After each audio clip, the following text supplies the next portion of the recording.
Sabi dito ni Joselito Caramelo, maayong gabi bro Jando, watching from Tawi-Tawi.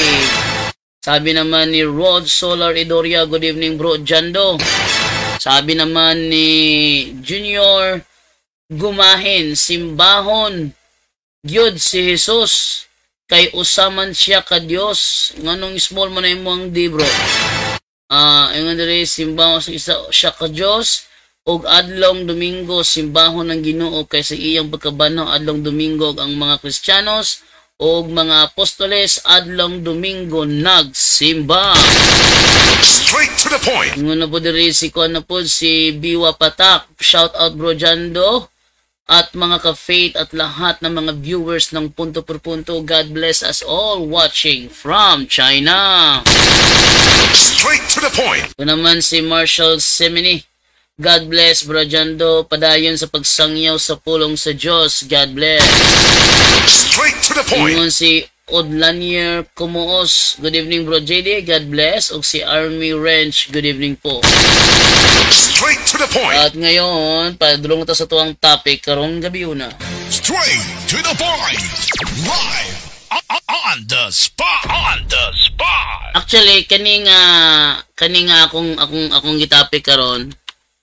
Ikatulo ni siyang challenge ni katong tagog tatay ni kuan ba ni Jerwin Rosales. Pero tingala ko sa tulo ka challenge niya nga atong gitapik, maskin gi-mention siya di man gyud siya mosulod. Di gyud siya mosulod. Yung tulo ka topic ato nang gitapik. Una niyang topic, nagbutang ba og Santo Papa si Jesus sa iglesia ngayang gitukod, atong gitubag. I-mention na to yung ngalan, pero wa gyud ming sulod. Atong gipaagi ni Jerwin Rosales, pero wala gyapon ning sulod. Ikaduhang topic. Sa kaduhang topic ni yung tatay ni Jerwin Rosales. Ikaduha niyang topic, topic kay kuan. Tinuod ba nga wala nang adlong ipapahulay nga anaa sa napulo kasugo ato ning giisgutan, pero wala gyapon ang tatay ni Jerwin ming sulod oy. Wayod karon ato si katulo karon nganong simbahon mo ni katulong topic nyo, nganong simbahon si Jesus bitaw no, nganong simbahon man si Jesus. Very simple kay tubag ana. Simbahon si Jesus kay mo'y kabubuton sa Ginoo nga simbahon siya. Ultimo ang mga anghel sa kalangitan iluhod ang ilang mga tuhod aron pagsimba sa iya ha. Wala, kabubuton ni sa amahan nga simbahon si Jesus. Kay anak ni sa Dios ug syempre mo ni ang Dios nga nahimong tawo. Unsa pa? Yan topic dire. Kinsay misimba? Ang misimba ang mga Kristiyanos. Straight to the point. Ang mga Kristiyanos ang misimba. Dili ang Judaism. Dili ang Muslim. Dili ang laing tinuuhan.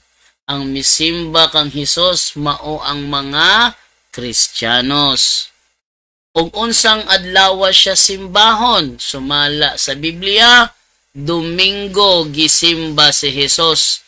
Kay walay mabasa sa Biblia nga Sabado siya gisimba. Pero wala na magpasabot nga dili siya simbahon sa Sabado tungod kay wala may mabasa nga gisimba siya Sabado. Kung imo nang ideklara, mahulog kag pala siya. Kung mo kay mabasa, mingon na kag wala. Imposible. Nganong imposible man? Tungod kay si Kristo ang Ginoo sa tanang adlaw. Sumala sa Marcos 2, kapitulo 2, versikulo 28, ang ingon dire, so the Son of Man is Lord of every day, even the Sabbath. So the Son of Man is Lord of every day. Dumdum ko na ni Kuamba ni katubitong sa to si Bulldog. Bulldog, bitaw, Operation Bulldog. Isa kito tawahan na to eh. Nalimod mo ko sa ngalan na to eh. Tutong kan. Tambukon po na. Murapog ka ng kan. Nalimod ko sa ngalan to niya. Matod pa niya, Si Kristo, siya man ang Ginoo sa papahulay. Kisa man yung Ginoo sa Domingo. Kinsa kuno ang atong Ginoo sa Domingo? Klaro ana, so the Son of Man is Lord of every day. Diya sa term every day, wala diya ang Domingo. Pero mga Isdiana, miluso po lang yapon. Brad, ispilingaw na ng kuhaan, Brad. Kanang everyday, Brad. Kung nabay Sunday, madunggan na mo, Brad. Oo, ginay. Way klaro, no? Way klaro yun nga ka mga birada. Ingunta nga walay klaro nga mga birada. So, muna ang ato ang tubag nga nung simbahon si Jesus tungod kay siya anak sa Dios. Tungod kay ang mga anghel gipasimba niya. Kitang mga tao gipasimba gyapon siya. Siya gisimba sa mga Kristiyano sumala sa Mateo 28:9. Mateo 28:16-17. Gisimba siya. Bisag na ubang gaduha-duha pero gisimba gihapon siya. Kinsay misimba niya? Mga Kristiyanos, dili pwede mga Muslim. Dili pwede mga Judaism. Mga Kristiyanos lang ang musimba kang Jesus. O kung saan adlaw siya simbahon, sumala sa Biblia sa Domingo. Literal por literal sa Domingo. So, wala magkahulugan nga wala labot sa ubang adlaw. Wala magkahulugan nga wala labot sa ubang adlaw. Sa Biblia lang, letra por letra, Domingo siya gisimba, pero wala ka na magkahulugan nga walay apel ang ubang mga adlaw kay siya ang Ginoo sa tanang adlaw. So the Son of Man is Lord of every day. Taga-adlaw siya ang Ginoo. Bisan sa adlaw papahuli. Apil man ang sabat sa everyday. Oh. So muna nga to ang tubag sa nindot kaayong pangutana ni tate-tatay ni Juan, tate-tatay ni Jerwin Rosales. Aron ariyan ang puta karon pagbasa-basa sa inyong comment, okay? So dili ko magdugay og maayo ani kay delicate ra man niya kuha. Sa tinuod bitaw no. Ang studio nako karon napuno og tubig. Problema jud ko saon ako ni pagpahunong ning tubig ani nga ang tubo sa what? Oh, yeah, the floor wet. The floor wet. Oh, the floor wet. Why is the floor wet? There's a lot of water there at the say bisayag siminto. Yung siminto sa likod ba? Basta muna to. Oh, cement. There, the cement at the back, oh. So wetty. Nya mo in English dire, be. Kamisto lang may kayo, in English niya, patata di mo, bunga, be. Bunga, manggaling ko. Kamu pa ka. Okay, badayin ta. So, basa lang mga comment ninyo, lingol-lingol itong atuwa, no? Lingol-lingol itong atuwa. Alita karon sa comment, there is, basa-basa ta sa comment ninyo. Ingon dire si Adelita Faraon. Good evening, Bro Jando, watching from Negros Occidental, Talisay City. Talisay City. Nerin Manulat Montero. Domingo gyud simbahon si Kristo kay anang Sabado patay pa siya. Oh, patay pa siya ng Sabado. Patay pa siya ng Sabado. Kung dahil mag-focus sa kanapuan sa litra por litra. So Domingo siya gisimba. Pero wala niya pa nga sabi ang musimba siya. Ha, matingala ta kaning mga sabatistahan niya kasabaan man ta. Ha? Wala gayta kasabi ni Kristo tong mga nanimba siya sa along Domingo niya kita kasabaan sa sabadista hinunan eh. Sugunta nga ng mga balawd sila ray gahimo. Wala man taong gaingon ng Ginoo nga maimpyerno ang magsimba og Domingo. Wala gaingon ng Ginoo nga maimpyerno ang nagsimbag Domingo. Pero ang mga sa SDA nagsulti, ang magsimbag Domingo iimpyerno. Mo manggaling na impas ang mga apostolan eh. Ano naman, ang mga apostoles gisimba si Kristo adlong Domingo. Impas yun. Perting impasa. No? Ingon nila si Severina Lapis. Hello po, watching Bisan Lisod Signal dire.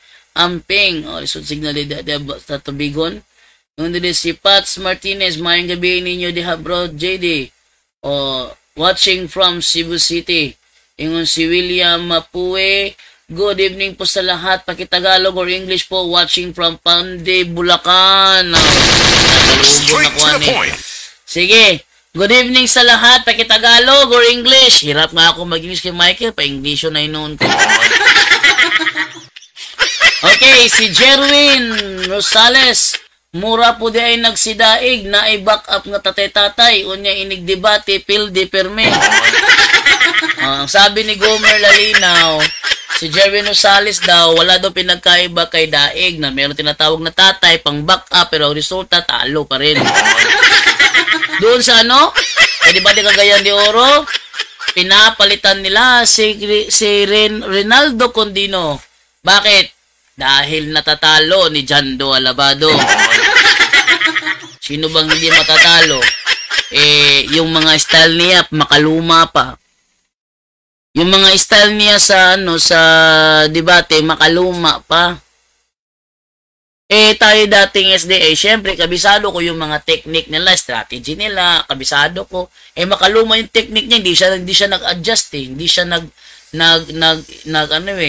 kung sa Pokemon pa yan, hindi siya nag-evolve. Di ba?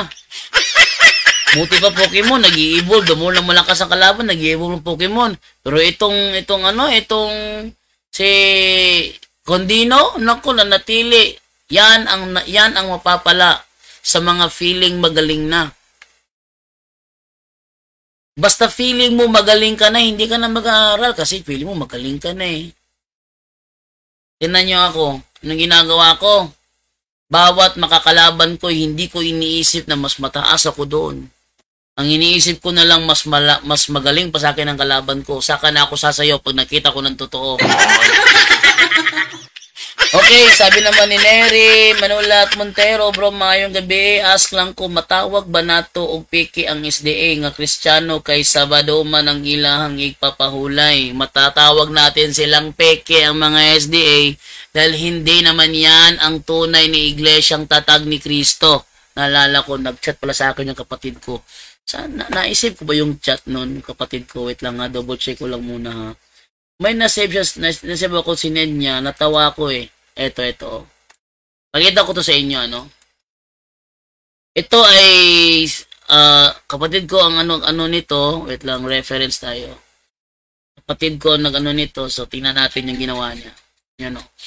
Nagtanong siya kay ChatGPT. Ano niya? Ang SDA o Seventh-day Adventist Church, matatawag ba na sulpot? Ang sagot sa GPT, oo. Ayon sa karaniwang gamit ng salitang sulpot sa konteksto ng pananampalataya sa Pilipinas, ang Seventh-day Adventist Church, SDA Church, ay matatawag na sulpot. Oy! Hindi ako nasabi niyan ha. Si ChatGPT ha, binasa ko lang. Huwag niyo akong bintangan na ako nagsasabi dito. Nagbasa lang ako. Oh. Ibig sabihin, ito ay isang grupong lumitaw o nagsimula makalipas ang maraming siglo mula sa orihinal na Kristyanismo. Narito ang mga dahilan. Ayon sa kasaysayan, ang SDA Church ay naitatag noong 1863 sa Estados Unidos. Straight to the point. Mahigit 1,800 taon matapos mabuo ang mga unang komunidad ng Kristiyano noong unang siglo. Number 2, ayon sa pananampalataya, may ilang pananampalatayang iba sa mainstream Christianity tulad ng pagsamba tuwing Sabado o Sabat. Pagtuturo na si Ellen G. White ay may propetikong otoridad. Number 3, mga pagbabawal sa pagkain, halimbawa baboy at diin sa kalusugan. Pagtanggi sa ilang tradisyonal na turo ng Katoliko at Protestante. Ayon sa gamit ng salitang sulpot, hindi sila kabilang sa orihinal na simbahan. Straight to the point. Ano ibig sabihin ng sulpot? Hindi sila kabilang sa orihinal na simbahan. Straight to the point. Na umiral sa panahon ng mga apostol. Lumitaw sila bilang bagong denominasyon na may dalang kakaibang interpretasyon sa Biblia. Talagang kakaiba yung kanilang interpretasyon. Oh, kalain mo, si Kristo daw, doon daw nag-alay ng dugo sa langit.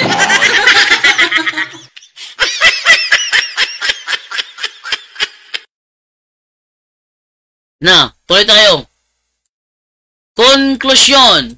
Oo, ang Seventh-day Adventist Church ay sulpot ayon sa kasaysayan ng Kristyanismo. O, screenshot nyo. Kay ChatGPT to, ha? Kay ChatGPT to, dito akin.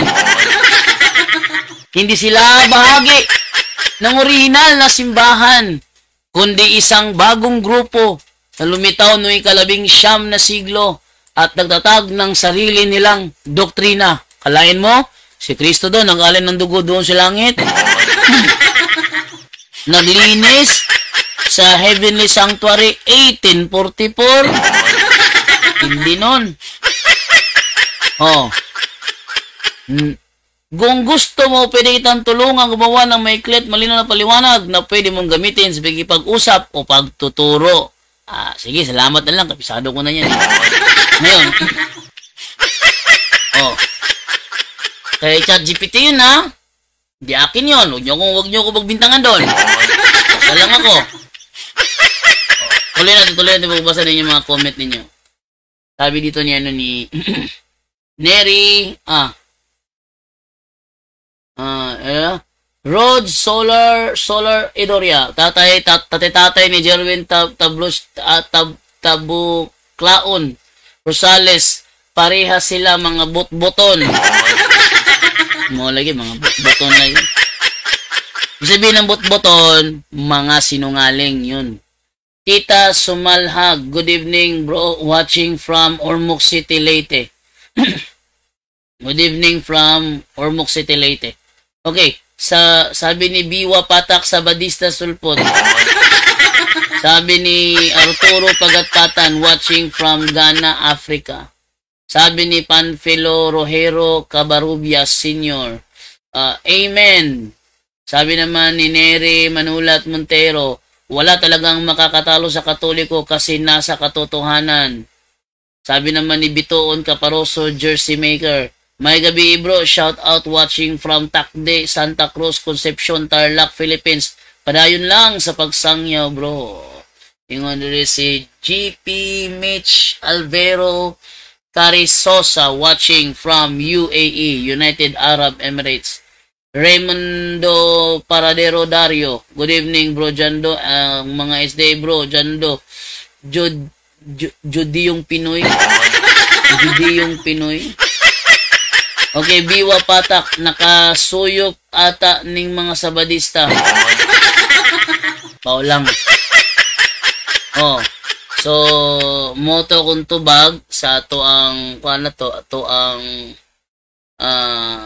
yun ang mga sagot ko sa mga natin, sa tanong challenge ni tatay ni Jerwin, sinagutan natin. Tatlong mga challenge topic niya ang kanyang inilabas na pinost pa naman ni Jerwin para tanggapin ng kahit sino CFD. Tinanggap ko, wala namang nangyari. Wala namang nagkipagtalakayan sa akin na si Corsino Ranuco Lisa. Wala. Sabi dito ni Kaiser Yogo, mayong gabi bro JD, Ricky Pogoy from Cadiz City, Negros Occidental. Straight to the point. Winston Ray Yunzal, mayong gabi bro Jando sa Imus City, pero taga Mahaplag Leyte ko, God bless. Straight to the point. Sabi naman ni Gerald Sabala, mayong gabi bro, watching from Riyadh, Saudi Arabia, Birada bro. Sabi naman ni Luigi Anthony Plaida, good eve bro JD.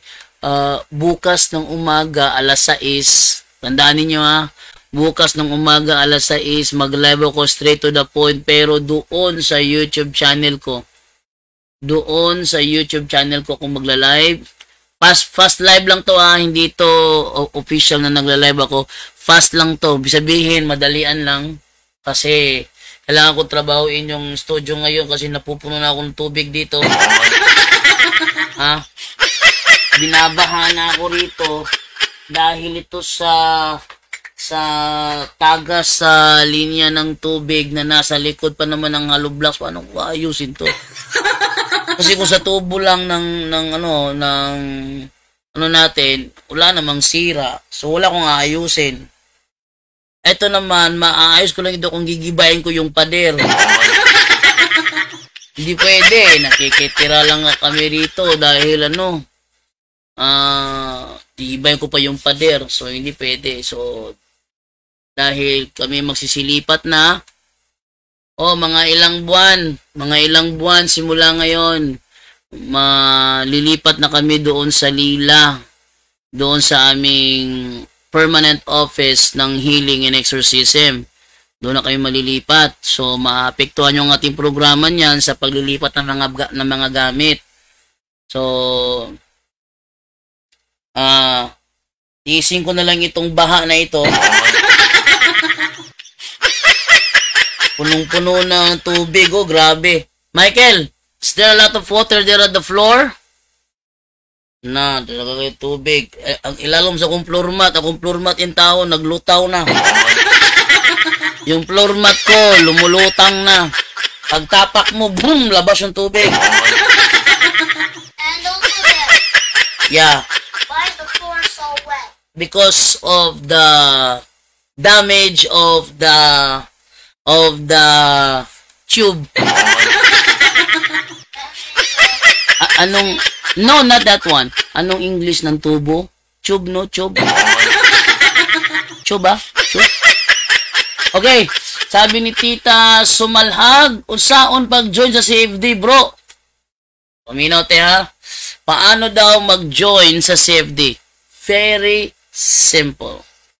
First, mag-request ka sa bishop nyo na magpatawag ng mga CFD at magsagawa sa lugar ninyo, sa parokya ninyo, ng apologetic seminar. 20 days po yan, kasi 20 topics yan eh. So, 20 days, so mayroon pang 2 or 3 days na extra para sa graduation ninyo. Okay? Sabi ni Roberto Tinio, pipe yay.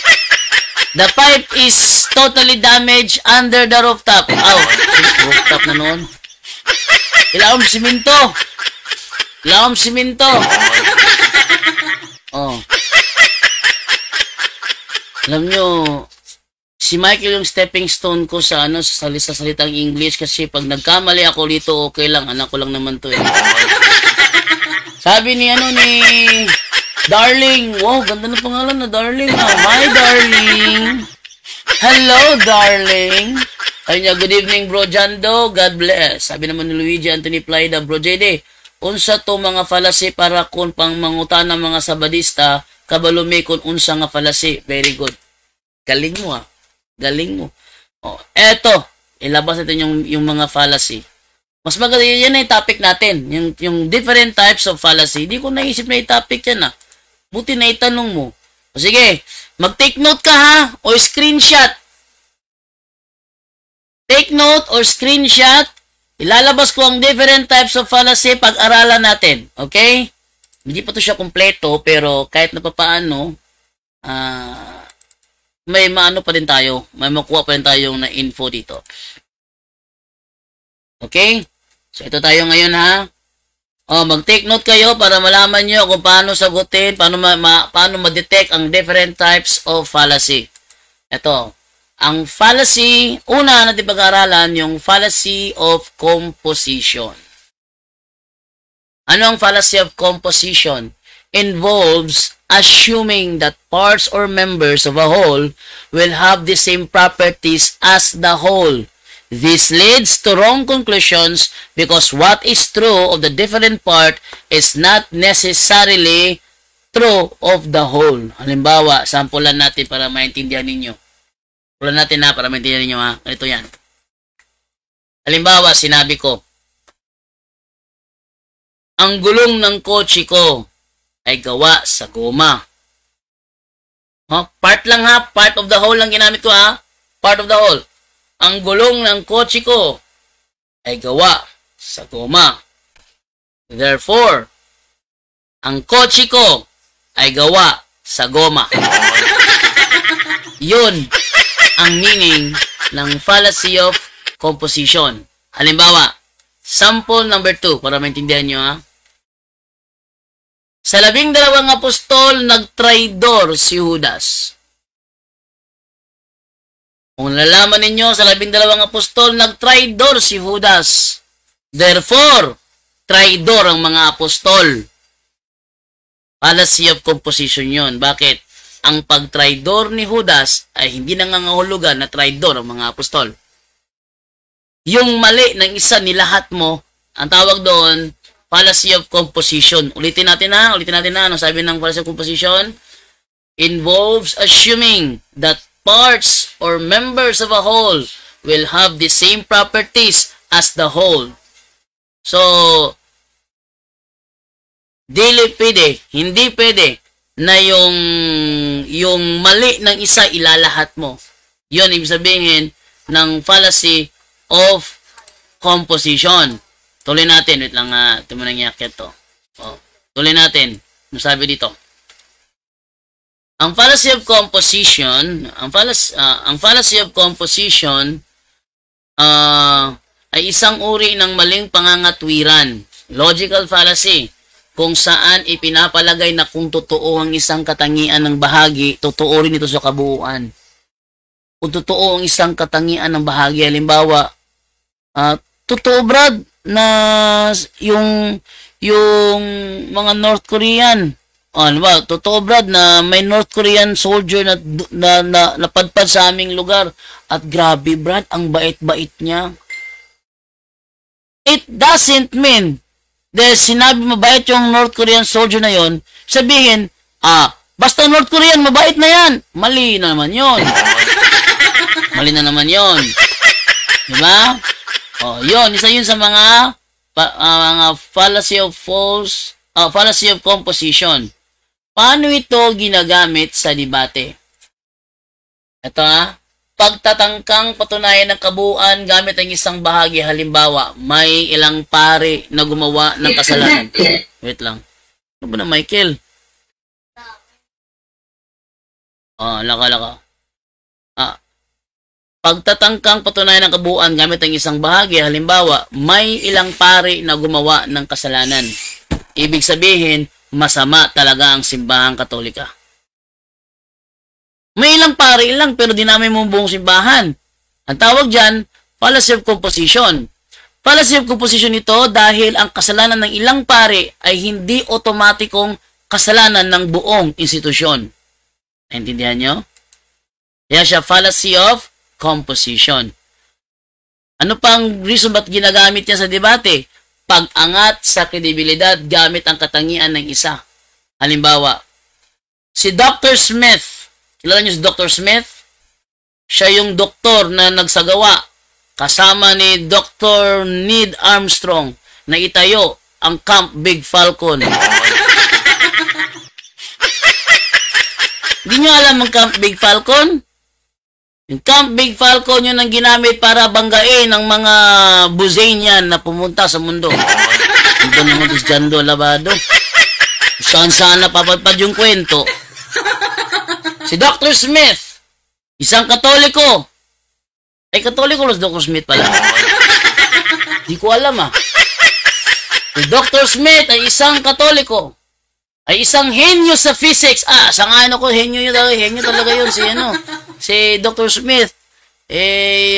Kasama niya si Dr. Neil Armstrong ng buhay ng Camp Big Falcon. Kaya, ang pananampalatayang Katoliko ay matalino at siyentipiko rin. Wait lang. Mali. Hindi porket si Dr. Smith na isang Katoliko ay siyentipiko at matalino, ibig sabihin na buong Katoliko ganyan na. Hindi, siya lang yun. Huwag kayong sumali. Siya lang yun. Pero kung kaya nyong sumali, pag-aralan nyo mabuti ang siyensya para makasali kayo. Hindi pwede na madadami tayo, wala naman kinalaman sa science. Actually, sa high school pa ako, pagdating ng science, si teacher, naglumalabas yung kaluluwa. Mga ako'y high school, basta ang subject is science, lumalabas ang kaluluwa ni teacher. Ano ibig sabihin nun? Ayun, duling na ako. Duling na ako. Hanggang ganun yun. Oh. Tuloy natin. Maling lohika. Dahil ang katalinuhan ni Dr. Smith sa physics ay hindi nangangahulugang siyentipiko rin ang buong pananampalataya niya. Yan ay fallacy of composition. Para malaman ninyo, no? So, dito naman tayo ngayon sa number 3 na example. May mga miyembro ng Iglesia ni Cristo na bayolente sa social media. Kaya ang buong INC ay bayolente. Mali rin yan. Fallacy din yan. Isa rin itong fallacy of composition. Hindi pwedeng ang kilos ng iilan ay maging batayan ng kabuuan. Huwag mo idamay ang buong INC ni Manalo dahil lang sa isang bayolenteng membro. Hindi pwede idamay ang buong iglesia ni Manalo niyan. Sa debate, ang fallacy of composition ay ginagamit upang palitawing tama ang isang pangkalakatang pahayag gamit ang bahagi lang ng katotohanan. Mahalaga na maging mapanuri at tukuyin agad ng maling lohikang ito. Dahil kapag hindi naipunto, pwede itong magmukhang makatwiran sa mga tagapakinig. Kita nyo? So, yun ay ang fallacy of composition. Nag-take note ba kayo? Nag-screenshot ba kayo? Mas maganda mag-screenshot kayo at pag-aralan nyo mabuti. Para malalaman ninyo, pag fallacy ang tanong ng kalaban, sabihin nyo, fallacy naman yan bro eh. Ha, fallacy ka agad. Di mo masagot, fallacy ka agad. Talagang fallacy yan. Gusto mo paliwanag ko bakit fallacy? Gusto mo paliwanag ko? Nalala ko dati si ano? Si Cesar Miano? Yung ganon? Cesar Miano? Sabi si Cesar Miano, "Hoy, Jando, palasi mo ng imo." Palasi? Anong palasi yung ginawa ko? Yung palasi na argumentum ignorantiam.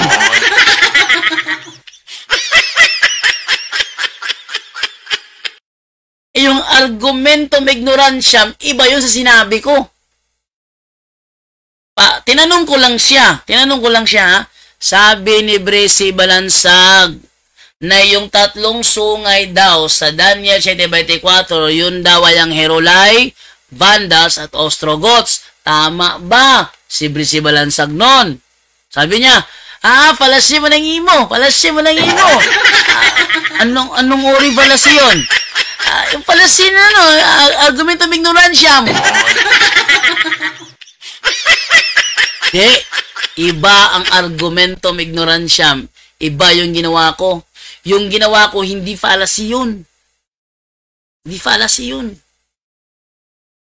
Dahil alam ko ang iba't ibang uri ng fallacy, ako mismo nagko-control na hindi ako makagawa ng fallacy. Bakit? Alam kong mali yan eh.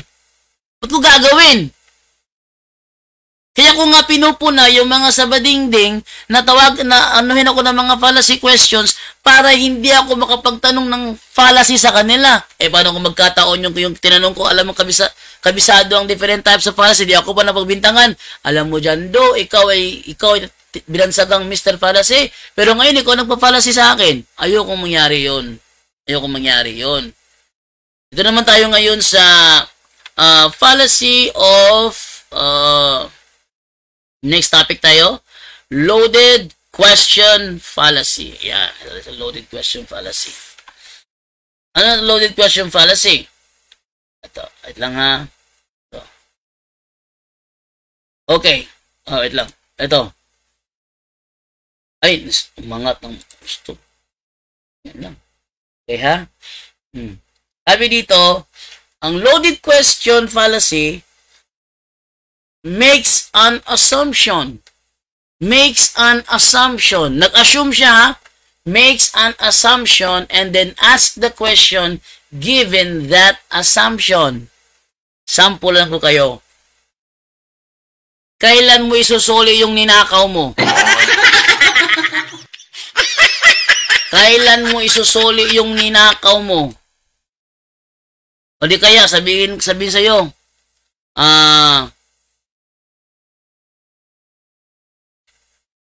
ninakaw mo ba yan? Yes or no? Ninakaw mo ba yan? Yes or no? Sasabihin mong ninakaw, yes, ninakaw ko, inamin mo rin. But no, hindi ko ninakaw yan, parang nagdepensa ka. Oh? Isa yan. Halimbawa, ititigil mo na ba ang pagsisinungaling mo? Yes or no? Ititigil mo na ba ang pagsisinungaling mo? Yes or no? Yung ganyang ulit ng tanong. Kahit na mag-yes ka, inamin mong nagsisinungaling ka. Kapag nag-no ka pa rin, parang inamin mo rin nagsisinungaling ka pa rin. Kaya ang tawag dyan, loaded question fallacy, kasi makes an assumption. Inassume na niya na nagsisinungaling ka, wala pa siyang napatunayan. Okay? At nagtanong siya, gamit ang tanong na may halong assuming. Yon ang loaded question fallacy. Ang loaded question fallacy ay isang uri ng lohikal na kamalian kung saan ang tanong ay may nakatagong pagpapalagay na kung sasagutin mo ng direkta kahit oo o hindi ay parang inaamin mo ang isang bagay na maaring hindi mo naman talaga inaamin. Ha? Yan ay isang uri ng loaded question fallacy. Sample. Yan. Bakit tinotolerate ng inyong simbahan ang pagsamba sa mga rebulto? Ang tanong ay may presupposition o nakatagong paratang na tinotolerate nga ng simbahan ang pagsamba sa rebulto. Kahit ang aktual na turo ng simbahang Katolika ay hindi ito pagsamba kundi pagbibigay galang lamang bilang representasyon. Kung sumagot ka ng kasi, parang inamin mo na may pagsamba nga. Hindi namin tinotolerate na pilitan kang mag-defend sa premise na hindi mo naman inamin mula sa simula. Sa loaded question fallacy ay isang madulas at mapanlinlang na taktika. Ginagamit ito upang ipitin ang kalaban at iparating sa audience ang isang bagay na hindi pa napapatunayan. Halimbawa, ititigil mo na ba ang pagsisinungaling mo? Yes or no? Nag-assume siya, nagsinungaling ka, wala pa naman siyang prueba. At ipinararating niya sa audience mo na talagang sinungaling ka, kahit di mo naman ginagawa. Ang gumawa sa akin yan, si Dino Diaz. Nala niyo, di ba, yung aming di ba ni Dino Diaz? Tanong niyo sa akin, Jando Alabado, ititigil mo na ba pagsisinungaling mo? Yes or no? Objection, moderator. Ano ba naman? Objection na naman! Reklamo si Dino Diaz. Nag-objection ako ng objection. Moderator, ang tanong niya may fallacy. Tanongin ba naman ako kung titigil ba sinungaling ko? Unang-una, wala akong kasinungaling ang sinabi. Ba't yung tatanungin ako titigil ba ako? Hindi. Wala akong sinabi. Nonsense na itanong mo sa akin na wala akong sinabi ang kasinungalingan. Siya, huwag ka na mareklamo. Doon ka na lang sa pisito magreklamo. Sagutin mo yung tanong ko. Ititigil mo na ba ang pagsisinungaling mo? Yes or no? Hindi ako sumagot ng yes. Hindi ako sumagot ng no. Bakit? Loaded question fallacy ang tawag doon. Balikan natin. Ha? Mahalaga sa isang mahusay na debater ang makilala ito agad at basagin ang tanong bago ito sagutin. Basagin ang tanong bago ito sagutin. Maintindihan ninyo, mga kapatid? Dalawa pa lang yung pinakita ko. Ano yung pangatlo? Eto naman yung pangatlo naman. Ano tinatawag na non sequitur fallacy. Ano itong non sequitur fallacy?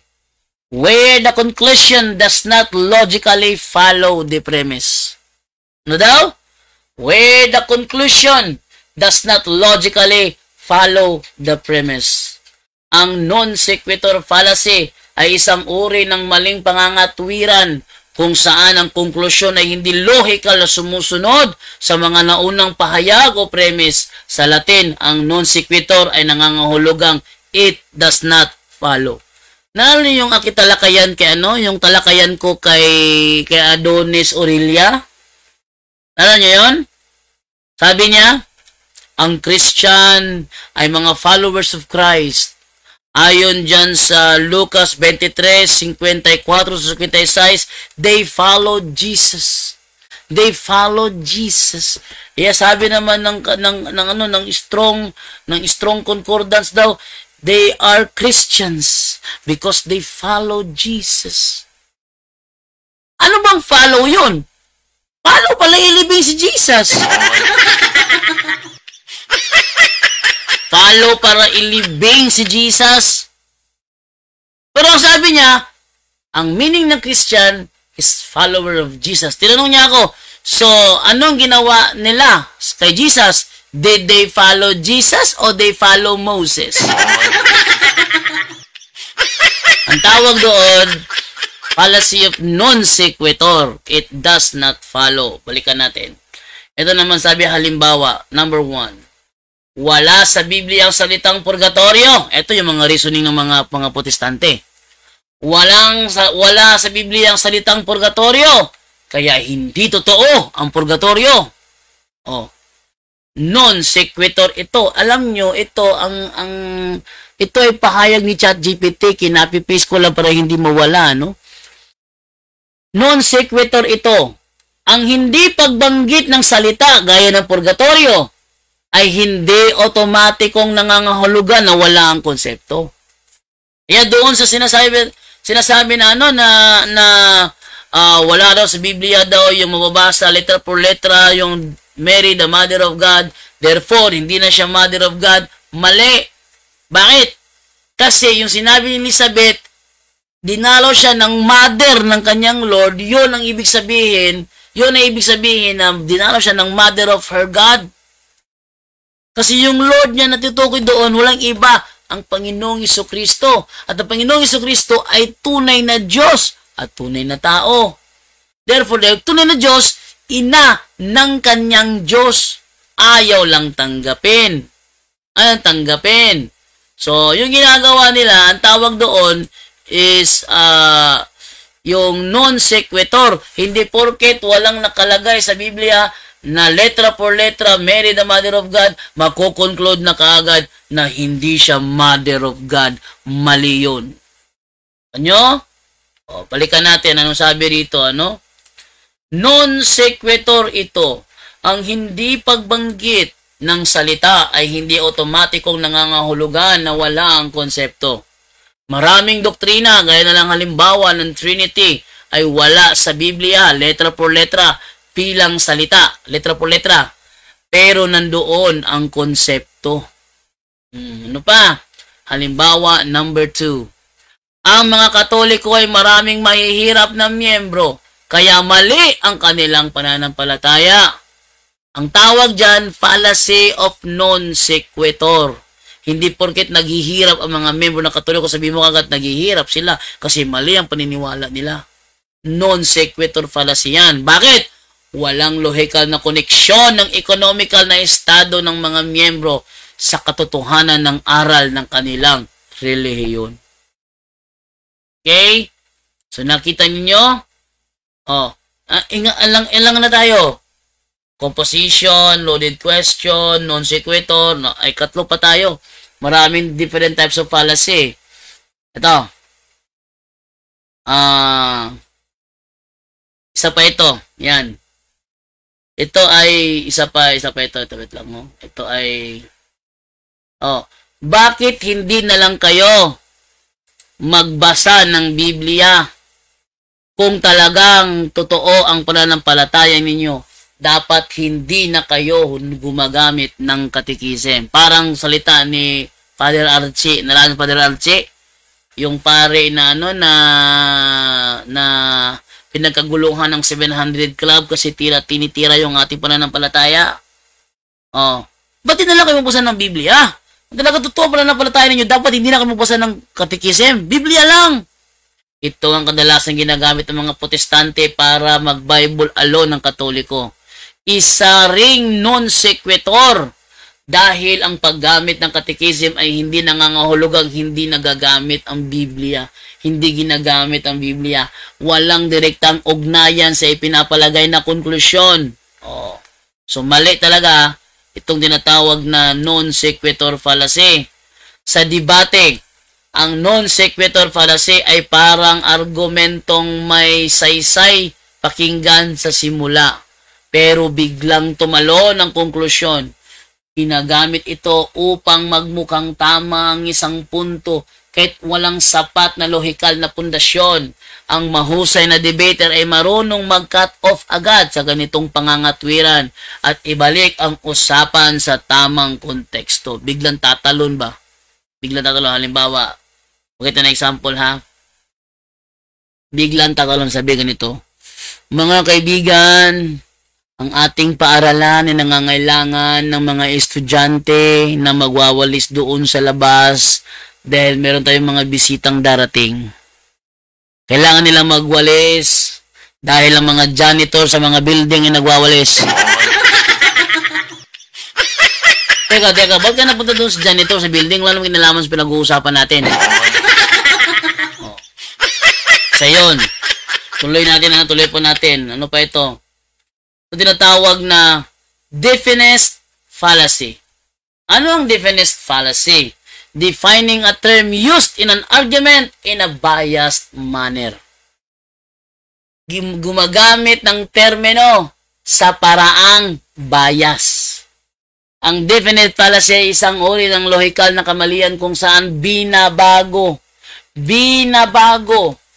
pinipilit, o pinapalitan ang kahulugan ng isang salita o konsepto upang umayon sa sariling argumento kahit hindi ito ang tama o karaniwang kahulugan. Isa itong mapanlinlang na taktika sa debate para magmukhang tama ang isang posisyon kahit hindi talaga lohikal o makatotohanan ng pundasyon nito.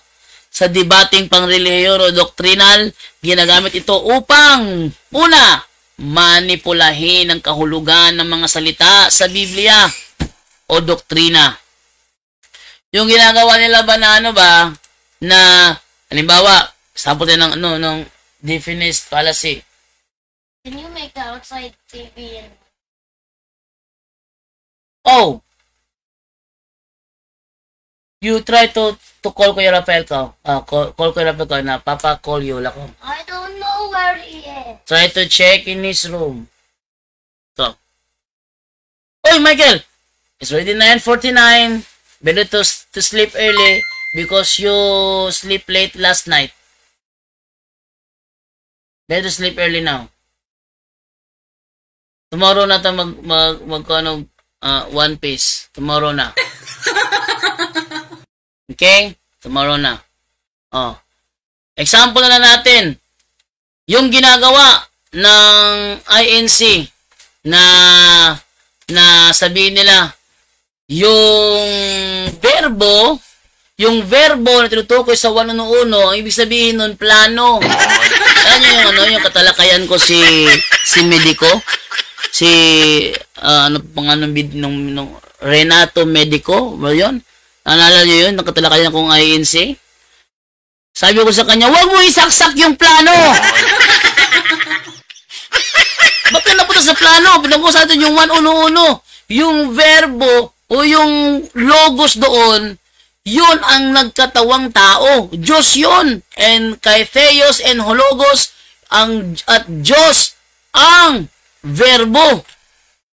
Oh, yun ang sinasabi doon. Pero talagang sinisingit niya bigla sa usapan namin yung plano. Kaya niya hinahanap Biblia na imprimatur ay si Father Abriol. Yung singit mo yung yung plano. Siya ay nasa isipan nga niya. Isipan. Sabihin nga agad, isipan, plano yan, plano. Ang tawag doon, definite fallacy yun. Kaya hindi ko pinapasok yung terminong plano. Wala namang sinasabi dyan na plano. Wala. Pinakuha niya yung meaning ng logos. Nandoon yung reasoning, nandoon yung word, nandoon yung speech, nandoon yung idea. Tapos isasak niya yung idea. Isa sa kahulugan ng logos is idea. So, yung kanyang isasak yung term na idea. Walang translator ng Biblia na gumamit ng term idea sa logos. Halimbawa, ganito. Nang pasimula, siya ang ideya. At ang ideya ay sumasa Diyos. At Diyos ang ideya. Yung ideya na yun ay plano. Kasi kapag ikaw ay nagpaplano, nag-i-ideya ka niyan. Di ganito mangyayari sa kanilang pahayag. Nang pasimula, siya ang plano. At ang plano ay sumasa Diyos. At ang plano ay Diyos. Mali. Definite fallacy yan. Kaya pag ako tinalakay ng mga INC, pinakikinggan ko yung mga reason nila kasi bakit? Pabilisan niya ng bibig. Isinasaksak bigla sa ating isipan ng idea. Hindi naman natin idea. Ingat kayo. Ganyan, dyan sa bagay na yan, mahusay ang mga INC. Maglalagay ng idea sa utak mo. Hindi naman natin idea. Halimbawa, sa SDA naman tayo. Doon sa unang Pedro ba yun? Ikalawang Pedro.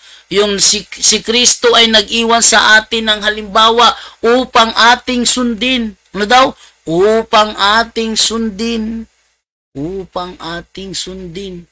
Halimbawa upang ating sundin. Ano ang halimbawang iniwan ni Kristo nung siya'y nabubuhay pa? Tuwing Sabado, siya ay pupunta sa sinagoga, sa simbahan, na siyang dapat nating sundin. Definite fallacy yun. Bakit? Ang konteksto doon sa kanyang binasa, hindi naman ang pagpunta sa sinagoga sa Sabado. Ang tinutukoy doon, ang paghihirap na dinanas ni Kristo. Naghirap si Kristo para sa atin. Kaya dapat din tayong maghirap para sa ating kapwa.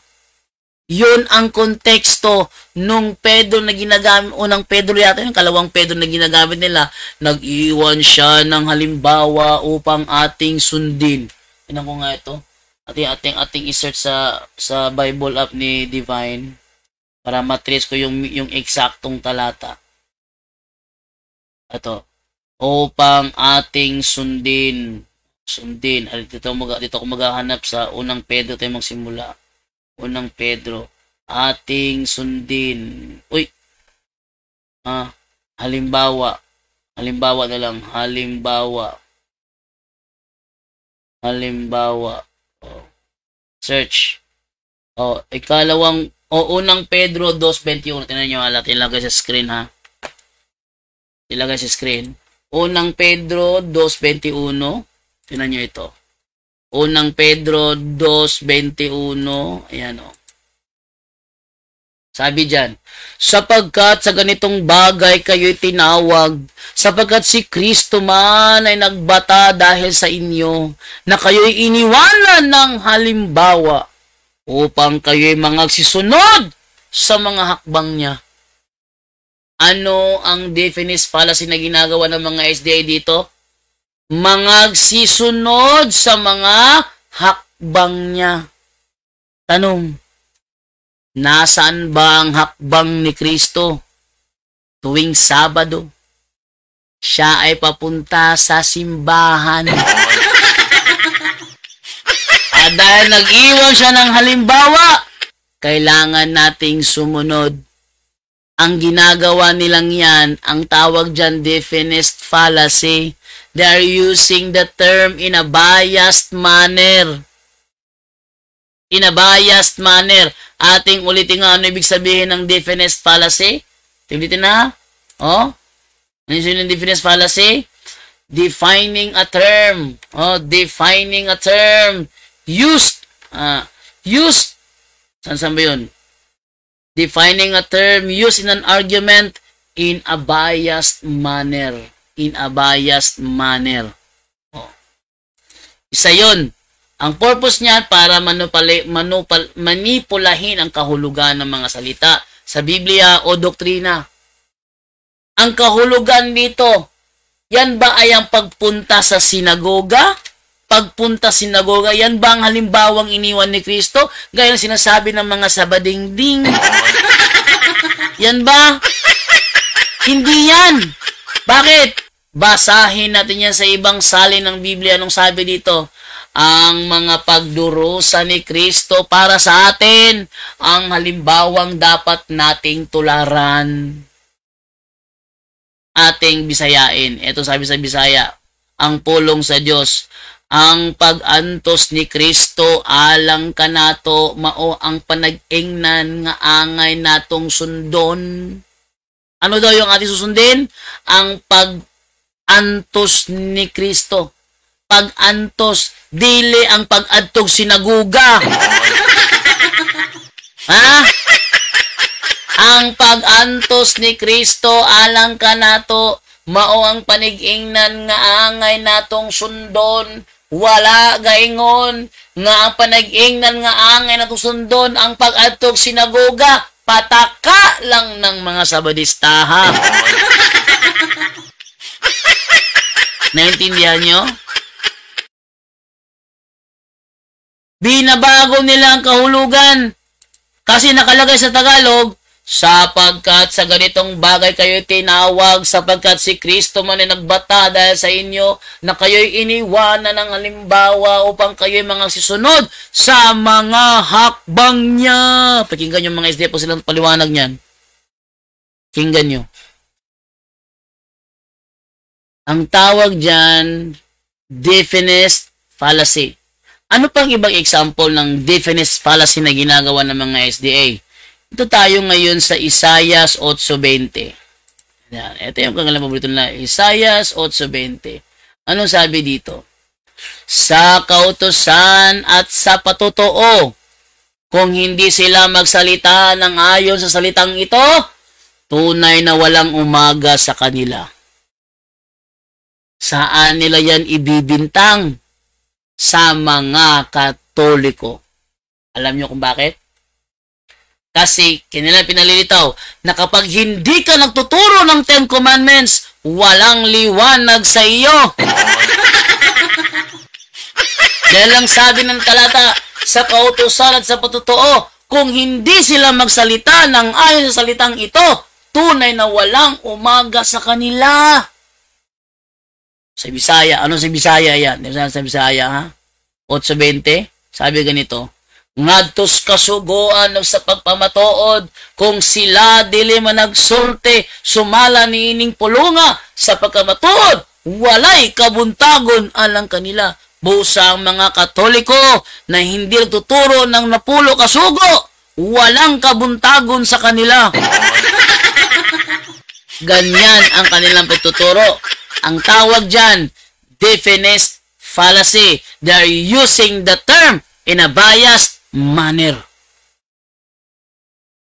Ang tanong, Katoliko ba ang tinutukoy ng Isaiah 8:20?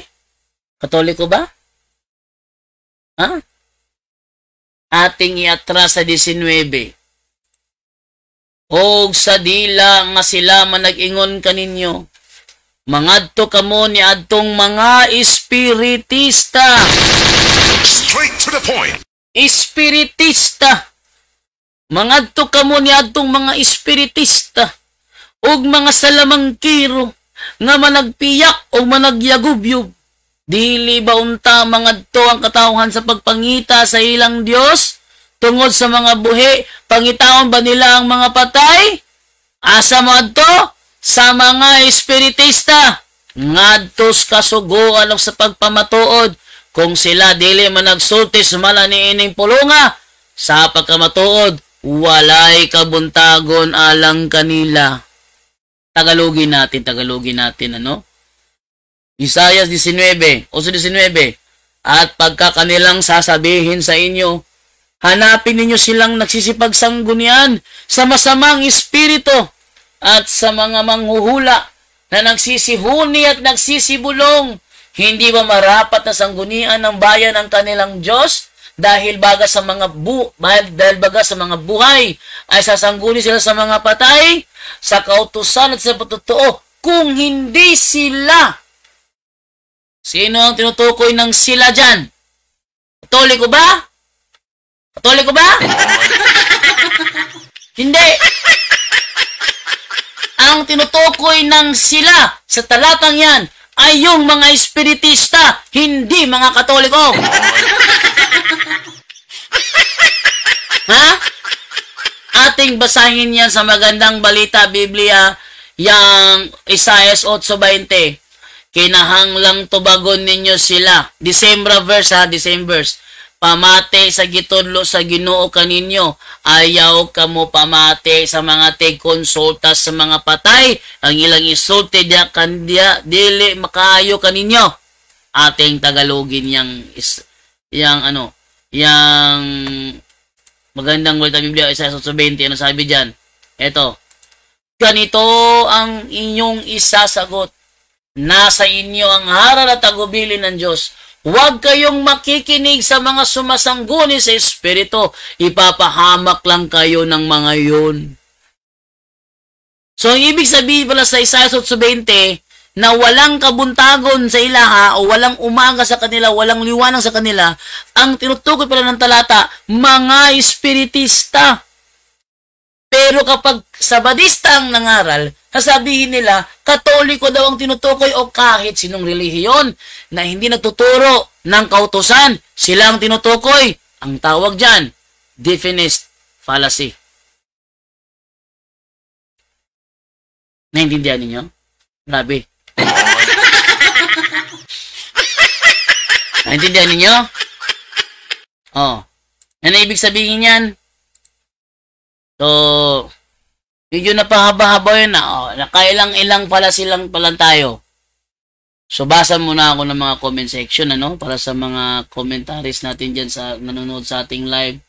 Sana naintindihan nyo yung mga pinahayag ko sa inyo dahil magagamit nyo sa debate. Sabi dito ni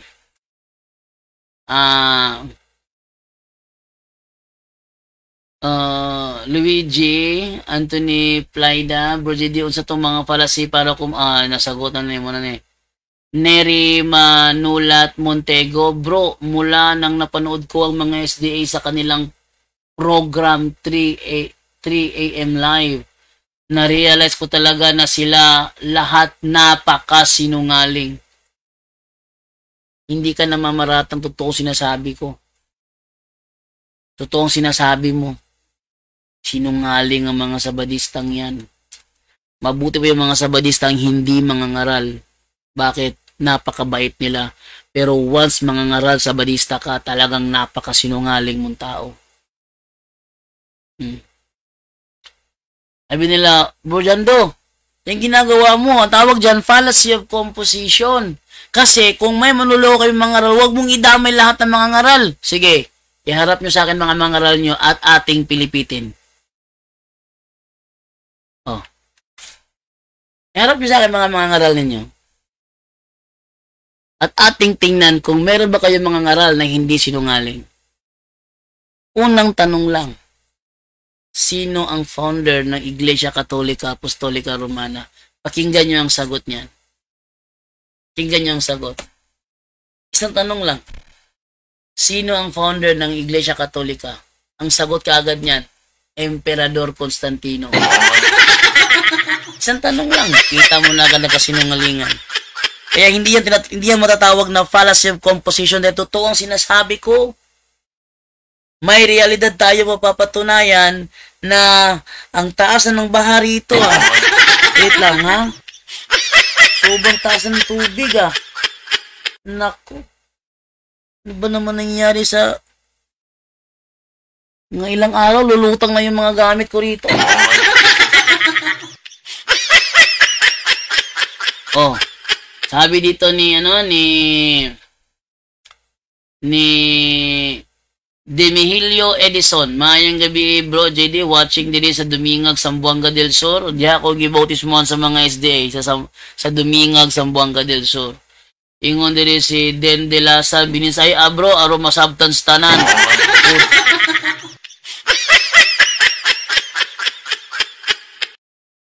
Nagbisaya ko ganina na nagreklamo Tagalog kay di siya kasabot og Bisaya. Aron Tagalog ko, Bisaya una po, sa mo di sila kasabot ang mga Tagalog, pero alam ko ang mga Bisaya nakakaintindi ng Tagalog yung mga Bisaya. Den de la Sa. Nakakaintindi ng Tagalog ang Bisaya. Bakit? Provinciano by Coco Martin, Tagalog. Batang Quiapo by Coco Martin, Tagalog. 24 oras, Tagalog. TV Patrol, Tagalog. Mga pelikula Fernando Po Jr., Tagalog.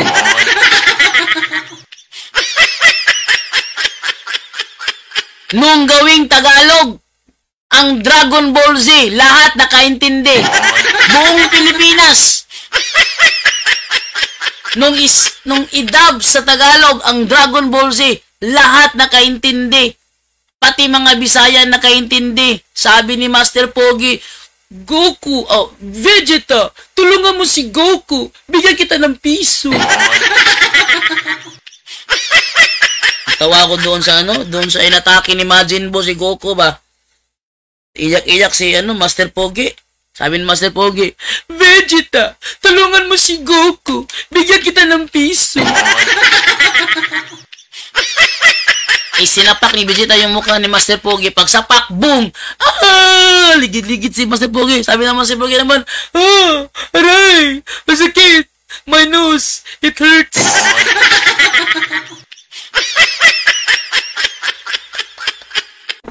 Ay, naku, ewan ko na lang. Nung si Yusuke Oramishi, pinalitan ng pangalan ng Eugene, si Hiye, pinalitan ng pangalang Vincent, si Kurama, pinalitan ng pangalang Dennis, at si Kuwabara, pinalitan ng pangalang Alfred, at saka si Enma, Master Enma, pinalitan ng Boss Jericho. Ba't naiintindihan yung mga pinagsasabi nila? Kasi mga Tagalog yun. Walang Pilipino sa Pilipinas ang hindi nakakaunawa ng Ghost Fighter.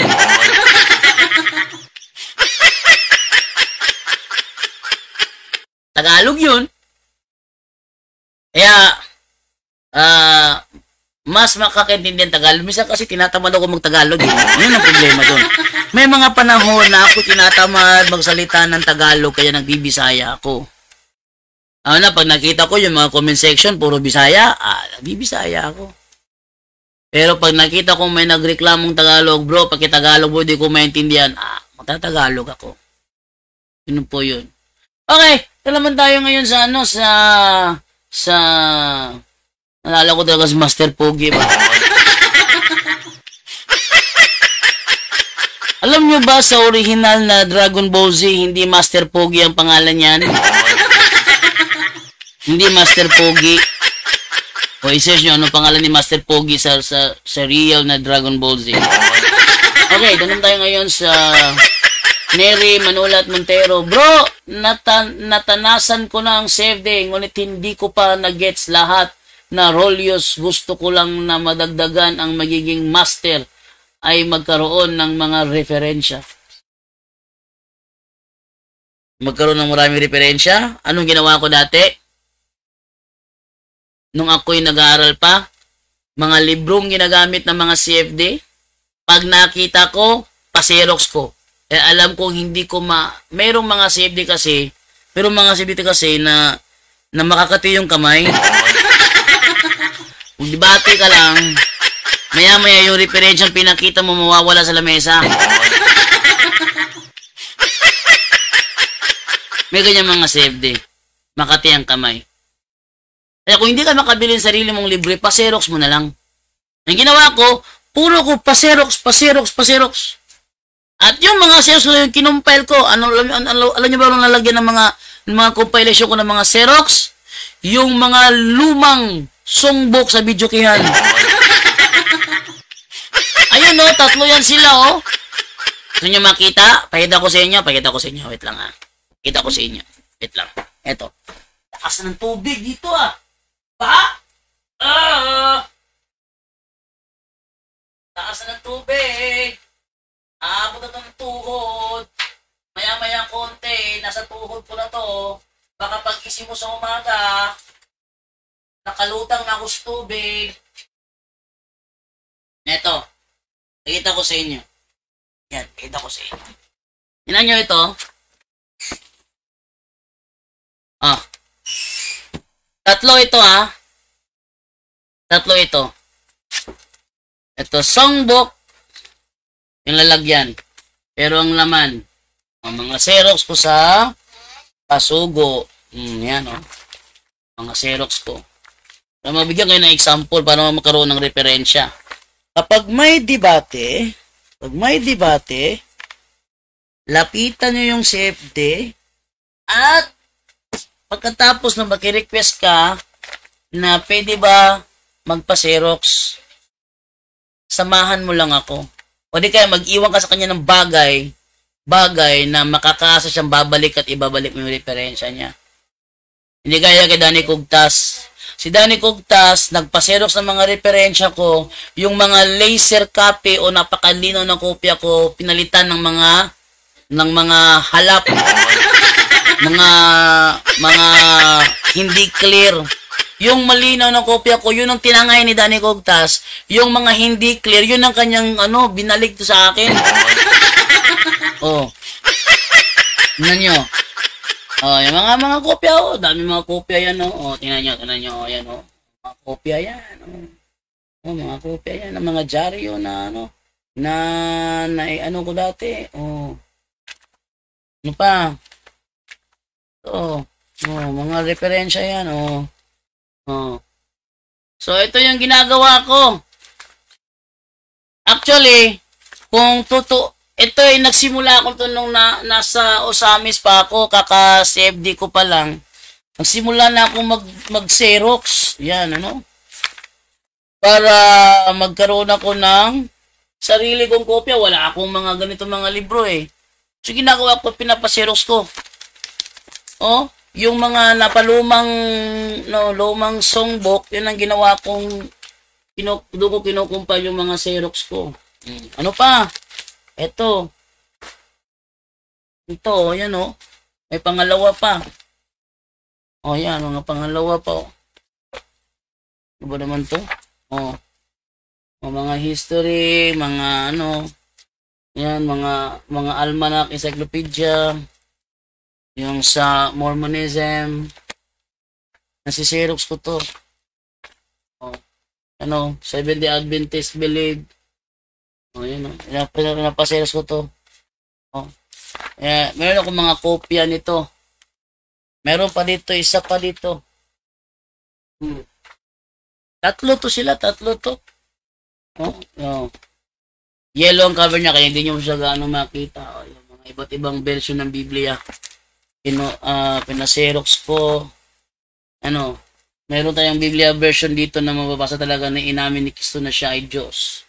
Sabi niya dito,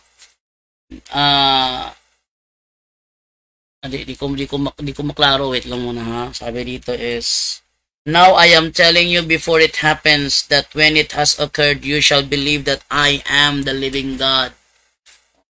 I am the living God. Oh, ito. So, marami akong kopya. Sabi nung isang sa Duway version daw, yung nakatalakayan ko. Meron palang Biblia Sacra. Kung saan mababasa dito sa kanyang ikalawang Pedro, Kapitulo 1, versikulo 19. Ganitong mababasa. Et habemus fermiorem propheticum sermonem que benefacites attendentes quace locerne lucente en calignoso locodonic des elocescat et Lucifer, Oriator, and Cordibus Vestris. So may nakalagay na Lucifer. Sa Tagalog nito, walang pangalang Lucifer dyan. Ano ibig sabihin ng Lucifer rito? Yung morning star. Yung morning star. Oh. Ayan tayo mga ano dito, mga Xerox. Oh. Mga Xerox na magagamit. Yung Biblia, ang buhing pulong. Meron kayo nun? Sabi sa pinadayag 1:10, adlaw kadto nga Domingo, og diha ako sa pagsimba. Sa dihang kalit lamang nakabati ako usa ka makusog nga tingog sa akong likod.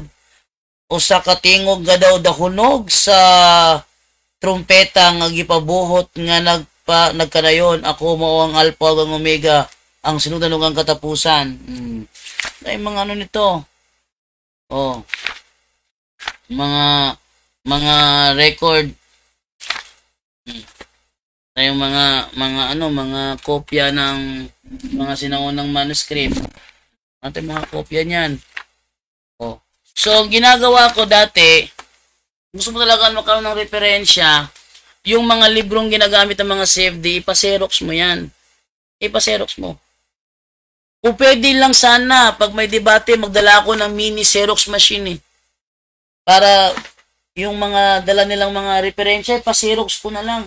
Para pag uwi ko, dala-dala ko ang mga ebidensya.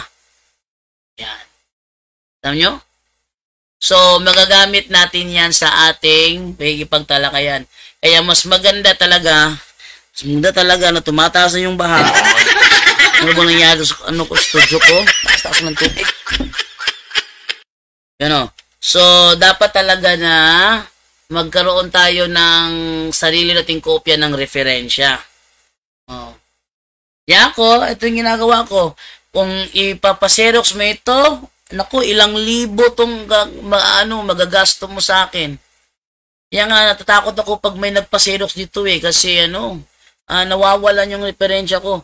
Kumpleto ng kinuha, kulang-kulang na ng ibinabalik. May mga pages na pagbuklat ko, wala nang laman. Akala ko, nandun pa yung babasahin ko, wala na pala doon. Nakakatakot. No? Nakakatakot. Kaya, much better na, kung magpa-xerox ka, dapat siguro isa-isahin mo na lang pagbigay sa para pag pa-xerox, balik. Ito naman, xerox, balik. Tapos yung mga xerox mo, yun ang mo kasi sa akin kasi, based sa experience ko, kumpleto siya ng pina-xerox. Pagbalik, ang dami ng kulang. Pero ang pinaka-worst doon kay Danny Cugtas. Kasi yung mga malilinaw ng kopya, yun ang tinangay niya. Yung kanyang kopyang malabo, yun ang pinalit sa akin yung malinaw ng kopya.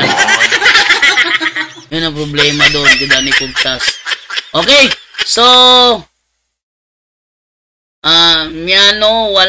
wala si, hindi fallacy. Yan o. So, lahat ng uri ng fallacy talagang ginagamit yan ng mga sulpot na sekta, mga sinungaling kasi. Rhodes, Solar, Edoria, ginamit din ni Wick Alado yan sa iyo, bro Jando. Hehehehe. Na si Ate Nanette Valeriano nag-send sa akin ng 10 stars. Wow, thank you po. Si Luigi Anthony Plyda, basta mga SDA defenders, mugamit og mga fallacy.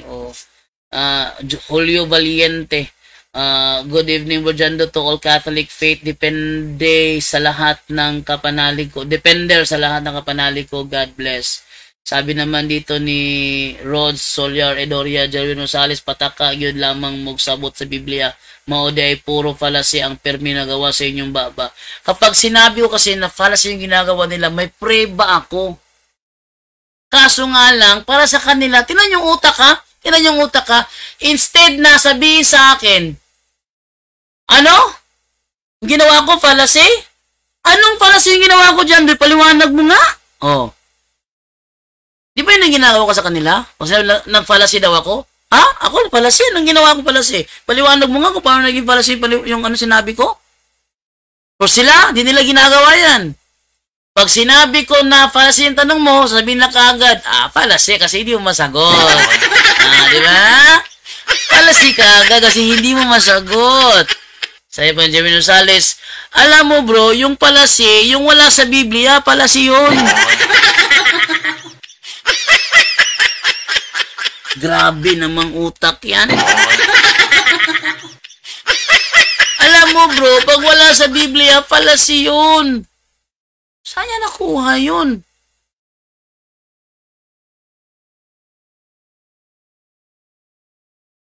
Pag wala sa Biblia, fallacy ka agad. Hindi niya. Maubitaw nga Sabado, araw makakolekta sa 10%. Sabi ni Winston Rayunzal. Roe Laino hehe. Bira bro Jando. No linota bandwagon fallacy. Oh, meron pang bandwagon fallacy. Akala ko Volkswagen. Bandwagon di ay. Oh, Biwa Patak. Nindot ingon ani bro Jando. Daming matutunan. Hindi pa ako tapos ha. Dami pa yon. Hindi ko pa nailabas lahat ng mga different types of fallacy hawak ko. Oh. Kung magsasagawa ko ng episode patungkol sa different types of fallacy, siguro isa-isahin ko na lang para matuhog nyo lahat ng different types of fallacy. Ano, paya kayo yun ang talakayin natin? Oh, paya kayo yung talakayin natin? Abangan ninyo. Matapos kong talakayin ang mga talata patungkol sa ribulto, tatalakayin ko yan sa straight to the point. Kailan ako nagla-live ng straight to the point? Every 6 in the morning. Nagla-live ako ng straight to the point every 6 in the morning. Saan? Doon sa YouTube channel ko. Ano yon? Bro Jando Alabado TV. Doon ako nagla-live tuwing alas 6 ng umaga. At pag nag-live man ako sa Facebook ko, cellphone lang ginagamit ko. Para saan yon? Para imbitahin yung mga nasa Facebook na kung gusto nyo makita yung mga pinipresent ko sa screen, doon kayo sa YouTube manood. Invitation yun para alam nila kung nasaan ako nagla-live sa straight to the point. Ginagawa ko yun sa YouTube channel ko, Bro Jando Alabado TV. Pag nag-live man ako sa cellphone, sa Facebook, cellphone lang gamit ko sa straight to the point topic.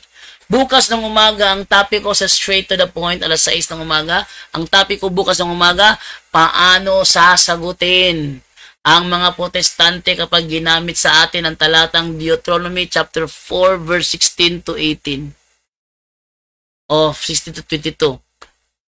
Yung mga talatang ginagamit nila patungkol sa ribulto, iniisa-isa ko yun para madaling matuhog ng ating mga nanonood. Every 6 in the morning, ang straight to the point live ko. Manood kayo doon at matututo kayo. Sa YouTube channel ko yan. Okay? So, doktrina kasi nila, nindot, ingon ani bro Jando, daming matutunan, sabi ni Biwa Patak. Rod Solar Edoria, doktrina kasi nila, kasinungalingan, kaya matik lahat sila mga sinungaling talaga bro Jando. Paul Jean, good evening bro. Tong imo ka debate bro, wa na mao. Iyang ipapugos na ang nagsunod ni Kristo sa iyang panahon, Kristyanismo na. Nahudyo pa man sila atong panahon na. Correct. Sabi niya, tinutulan ko raw na yun ay sina Maria Magdalena at saka si Juana. Wala akong tinutulang sinabi doon. Ang sabi ko, patunayan niya. Patunayan niya. Bakit ang follow-up question ko doon?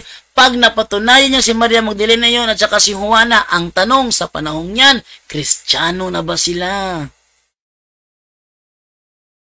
Pero nung sabi niya, nagbigay siya ng false conclusion. Sinabi ko raw, natutol akong si Maria Magdalena yun. Wala akong tinutulan. Wala akong sinasang-ayunan. Patunayan mo muna. Pag napatunayan mo, hindi na ako tututol kung mapatunayan mo. Hindi na ako tututol. Hindi mo kasing tigas ng ulo nila eh. Okay? Sharo Bisaya, di kasabot Tagalog, sabi ni Rue Laino. Kent and G Vlogs, good evening bro. Sabi naman ni Paul Gil, pati Ghost Fighter bro. Sabi naman ni Rue Laino, Flame of Rika. Flame of Rika? Wala akong alam na Flame of Rika. Rika Paraleo. Ang alam ko, Flame of Reka. Si Reka Hanabishi. Nakasama ni Max Goemon, ni Aira Kirisawa, at saka ni Dylan Nikagami. Grabe. Ano? Na-memorize ko pa yun? Eto pa. Speaking of Flame of Reka. Kilala niyo ba yung nanay ni Reka Hanabishi? Yung si nakalimutan ko pangalan nun, yung nakaitim? Nanay ni Reka Hanabishi? Yung ninja na mula sa nakaraan nagpunta sa hinaharap para ayusin si Reka at saka sino yung kalaban niya? Nakalimutan ko pangalan nung kakambal niya. Nakalimutan ko pangalan nun. Oh, yung nanay nila, yung daber nun, yun ang nagdarasal sa opening prayer ng punto por punto. Tingnan nga, ano nga pangalan ng nanay ni Reka Hanabishi? Tingnan ko muna dito, ha. Mother of Reka. Oh, si Kagehoshi. O si Kagehoshi. Yung boses ng opening prayer ng punto por punto. Kanya, yung boses ng opening prayer ng punto por punto, ang nagsasalita doon, yung daber ni Emma Kagehoshi. Emma pala to, Emma, oh. Emma Kagehoshi. Oh. Yung nanay ni Reka Hanabishi, sa Tagalog version ng Flame of Reka, yung daber nun, yung nagsasalita nun sa wikang Tagalog, yun ang tagadasal namin sa opening prayer ng punto por punto. Narinig niyo yun? Narinig niyo yun? Pakinggan ninyo. Pakinggan ninyo, ha? Para makilala nyo kasi pag hindi ka kasi nakikinig, hindi mo makikilala ang boses, eh. Oh, bukas ng gabi, sa opening prayer ng punto por punto, pakinggan nyo ang boses ng opening prayer namin at pakinggan nyo ang boses ni Emma Kagehoshi na nasa Flame of Reka. Pwede mo na may replay yun sa sa YouTube channel, eh. Sa YouTube, di ba? Yung si Emma Kagehoshi, yung Flame of Reka Tagalog version, pwede mong i-recall yun. Pakinggan mo ang boses ni Emma Kagehoshi at yung boses ng aming opening prayer, makikilala mo, iisang tao lang ang nagsasalita. Yeah, galing talaga. galing talaga. Grabe, na contact namin yung grabe. Yeah. Hindi namin akalain na siya ang nagbigay ng opening prayer para sa amin. Nag-request kasi kami kung sinong gagawa ng opening prayer. Tapos sabi ni Father Gilbert, may kakilala siya na pwede daw magbigay ng opening prayer. So nagbigay sa amin. Nung pinakinggan ko yung boses, kinontak ko yun, eh. Dati, may number ako nun, eh, kasi nakonto ko yung nun. Ko, te, ikaw ba yung yung daber ni Emma Kagehoshi? Kinonfirm niya, eh. Kinonfirm niya. Oh, yung ganda, pakinggan ninyo. Yung boses ni Emma Kagehoshi at saka nung aming opening prayer, pareho sila. Iisang boses lang. Oh. At dahil alas 10:29 na, at mataas na ang tubig dito sa aking talampakan, tingin ko yata kailangan ko tapusin to, eh, para nanonood natin.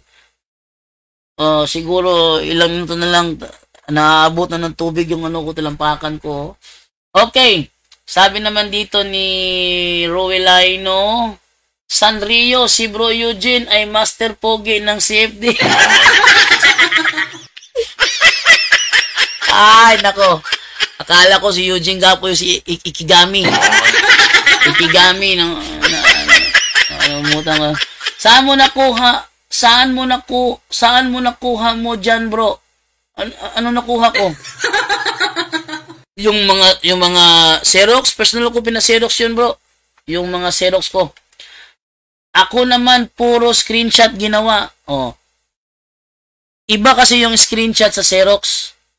Iba ang screenshot sa Xerox. Mas maganda kung maka-Xerox ka. O screenshot kasi kung screenshot kasi ano lang siya, pwede naman wala tayong ibang parangan, 'di ba? Screenshot lang naman. O ipapit mo yung screenshot, papit mo yan para mayroon kang kopya. Pero gusto mo ng buong page para sabihin na wala kang pinutol, pa-Xerox ka. Okay? Sabi naman ni Roland Dipo, bro, pwede pa scan ang and send sa amin? Yan ang problema ngayon. Yung pa-scan, it will took a lot of time, no? It will took a lot of time. Kaya kung magpa-scan ako, abutan na ng ilang linggo to, ano ba to?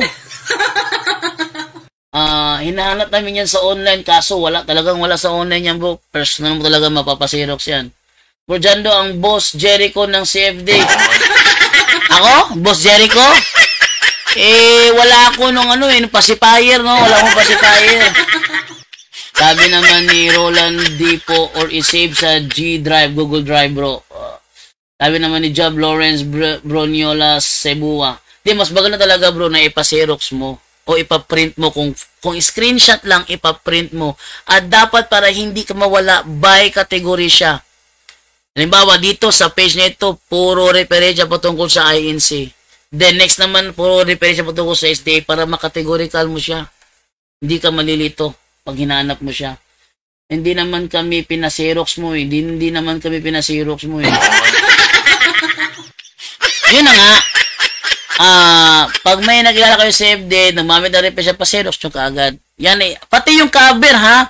Huwag niyong kalimutan pag nagpa-Xerox kayo, isama niyo yung cover o di kaya yung title ng libro, makita yung title ng libro tsaka author, kasama yung page na pinapa-Xerox niyo para hindi kayo mawawala. Sabi sa aklat na ito, sa kanyang pahina, etong sinasabi, may kopya kayo. Di ba? Bro, baka pwedeng post mo na lang sa page mo ang referensya para screenshot na lang po. Michael Retarino, mahirap siya bro dahil sa dami ng mga bro ng referensya dito bro. Ipopost ko. Malilito ka sa pagkuha, hindi ko nga makuha yung kay Wendell Talibong eh. Tingnan niyo kay Wendell Talibong. Meron siyang album na puro mga referensya, hindi ko maintindihan kung saan nauna, hindi ko maintindihan. Alin ba ang nauna, alin ba ang kasunod, ano ba yung cover nito, wala. Nakakalito talaga siya pag ganyan. Good evening, bro JD and all from Frey Palasabas, Tagupa. Kung gusto nyo, punta kayo rito, pa-Xerox kayo, pero make sure naman sana na walang mawawala sa page ko. Walang mawawala kasi dami nawawala ito pag may nagpa-Xerox dati, may nagpa-Xerox sa akin dati. Naku, nawalan ako ng 2 yata o 3. No? Ito naman si Rod Solar Edoria, pwede yan bro, isa-isahin na lang ang uri ng fallacy. O pwede, isa-isahin natin yan. Pagkatapos kung itapik yung larawan sa alas 6 ng umaga, sunod yung different types of fallacy, isa-isahin natin para malalaman ninyo yung kalaban ninyo gumagamit ng fallacy. O itanong nyo kay Meta AI fallacy. Flip Lasabas Tagupa, nag-send sa akin ng 10 stars. Wow, thank you po sa iyo. Si Rod Solier Edoria, tama yan. Tama, may ChatGPT pala, hehehe. Pero mas maganda din ang paliwanag at halimbawa ni Bro Jando. Talagang may ChatGPT pero talagang kailangan mong unawain niya para mas may paliwanag mo ng tama. Sabi naman ni Job Lawrence, Bro Niolo Cebuwa, born again ka ba bro? Yes!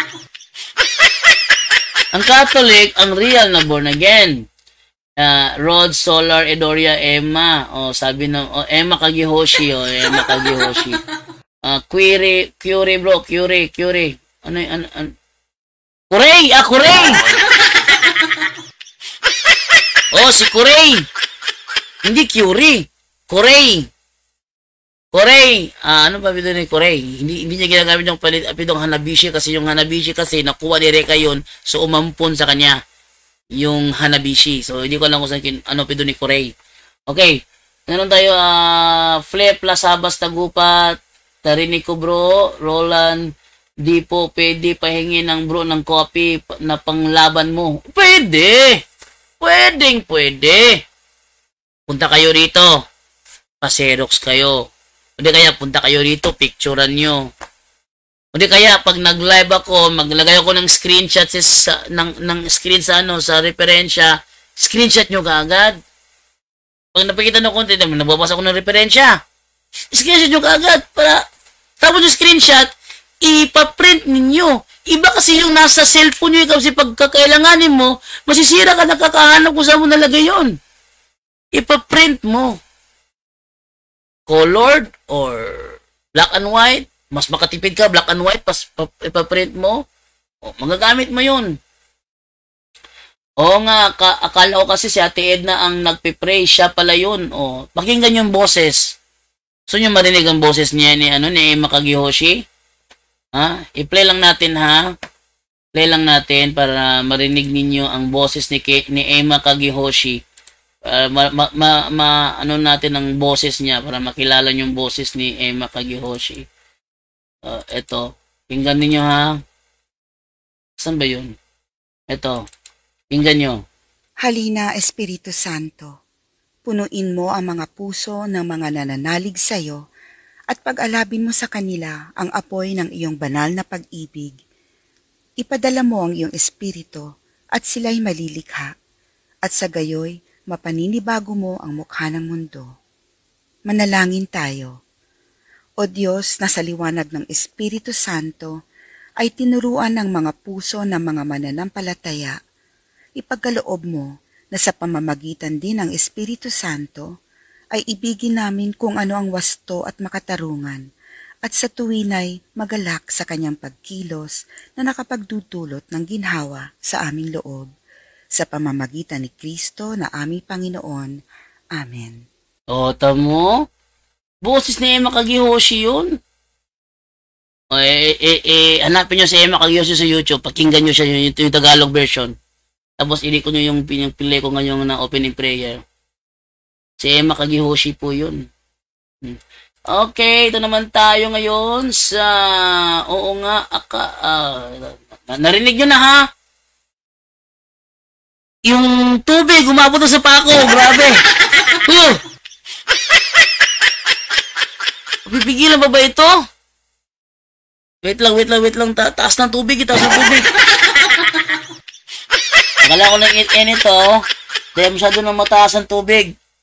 Okay. Oo nga, ang galing.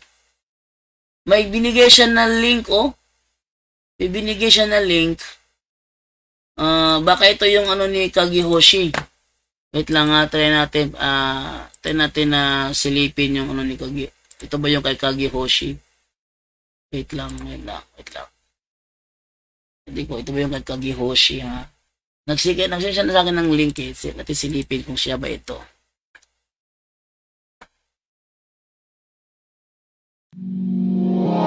Wait lang.